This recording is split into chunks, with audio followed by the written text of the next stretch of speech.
Би хичээлээгээл ингээ гэрээ цэвэрлээд тэгэл тоглоод ээжэдэг. Гэрээ цэвэрлээд хичээлээ өнгөрөөдөг. Гэр цэвэрлээд жоохон тоглож өнгөрүүлдэг. Тоглож. Өглөө басаа цайгаа уучаад тэгээ өдөр даалгавраа хийчээд тэгээд оройн дүүгээ хараад хоол идээ цай уугаад унтаад. Надад маш сонирхолтой байгаа. Дургалтаар хичээлээ үзсэн ганцаараа уйтгартай.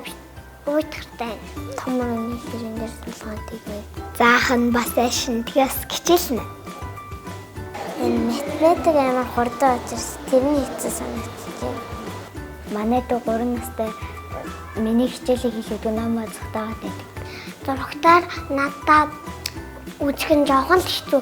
Юуны хэцүү гэхээр надад ингээд яг даалгавраа бичиж яах гэж амар хурдан босоод тараачийн хичээл ордог л надад хэцүү. Ингэхнээгаа санаж юм. Хичээлээ зарим багш нь хичээлээ хурдан заагаад зарим багш нь 50 заадаг. Хийж авах миний өмнөг аваад байдаг.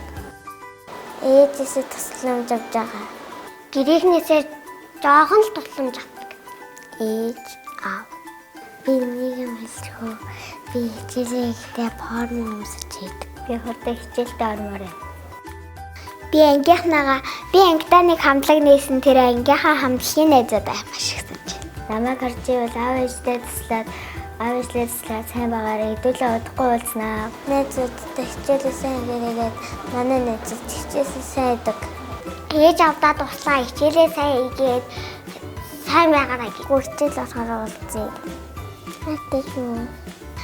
Би нэг юм асуучих уу? Би хамтлагийнхаа охтуудыг амар их санаж ин тэгээд хичээл хизээ орох юм бол